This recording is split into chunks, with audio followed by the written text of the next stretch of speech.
பாறை எடுத்துக்கிறது. இன்னொரு வச்சுக்கங்க, ஒரு ஒரு கோடிப்பாறை வச்சுக்க. கோடிப்பாறைனா மருதப்பண். இந்த மருதப்பண்ணுல பின்னர் பாகத்தை எடுத்துக்கிறது.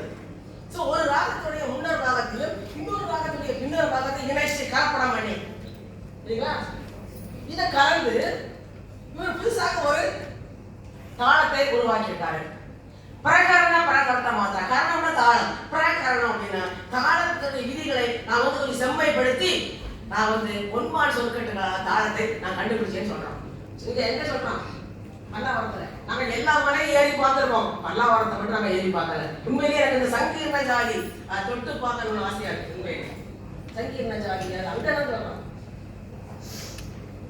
இப்படிப்பட்ட மகேந்திரவர்மன் வந்து பார்த்தீங்கன்னா ஒரு இசைக்கலையில் மிகுந்த தேர்ந்தவனாக இருக்கான் அப்படின்னு நம்ம வந்து பார்க்கிறோம். ஸோ இப்ப இந்த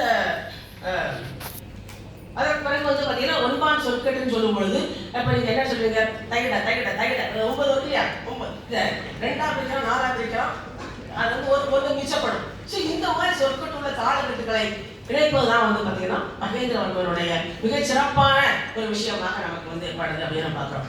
அதுக்கப்புறம் இந்த சொற்கட்டுக்கான விகிதத்தை இந்த மகேந்திரவர்மன் என்ன பண்ணார் அப்படின்னு பார்த்தீங்கன்னா, இந்த அதுக்கப்புறம் இப்போ நான் வந்து திருமையத்தை பார்த்தோம், திருமலை பார்த்தோம், நம்ம வந்து பல்லாவரம் மலை கூட போயிட்டோம். இப்போ நாம தூசி மாமண்டூர்ன்ற ஒரு மலைக்கு போவோமா? தூசி மாமண்டூர் எங்க இருக்கு அப்படின்னு பார்த்தீங்கன்னா சென்னைக்கு அருகில செங்கல்பட்டு அருகில தூசி மாமண்டூர் இருக்கு. அங்கே நான் வந்து பார்த்தீங்கன்னா மாணவர்களை அடிக்கடி அழைச்சிட்டு போறது வழக்கம். ஏன்னா தூசி மாமண்டூர் அவ்வளோ சிறப்பான ஒரு இடங்க. ஏன்னா அங்க வந்து பார்த்தீங்கன்னா சென்னைக்கு பக்கத்துல சிக்கன் போயிடலாம். அங்கேயே வந்து தமிழ் பிராமி கல்வெட்டு இருக்கு, ஒரு முகைத்தளம் இருக்கு, சமணமுனிவர் வாழ்ந்த முகைத்தளம் இருக்கு, தமிழ் பிராமி கல்வெட்டு இருக்கு. அங்கேயே மகேந்திரவர்மன் எழுப்பித்த மிகப்பெரிய சித்திரஞ்சேக தடாகம் இருக்கு, மிகப்பெரிய வந்து ஒரு தூம்பு இருக்கு, அழகையான தூம்பு. அதை பார்த்தாலே அவ்வளவு அழகு. அந்த ஏரி கடல் மாதிரி இருக்குங்க. வந்து 12 மாசமும் 24 hours வாட்டர் எப்போதும் இருக்குங்க தண்ணி. அப்பேற்பட்ட ஒரு அருமையான ஒரு ஏரி. அங்க மகேந்திரவர்மன் எடுத்த 3 குடைவரை கோயில் இருக்கு. அது ஒரு குடைவரை கோயில் மகேந்திரவர்மன் கல்வெட்டே இருக்கு. பல்லவர்கள் எழுதுற சான்ஸ்கிரிட் கல்வெட்டே இருக்கு. அந்த கல்வெட்டு கொஞ்சம் சிறந்து போயிடுச்சு. அந்த கல்வெட்டுல என்ன அப்படின்னு பாத்தீங்கன்னா ஒரு முக்கியமான 2 செய்திகள் இருக்கு.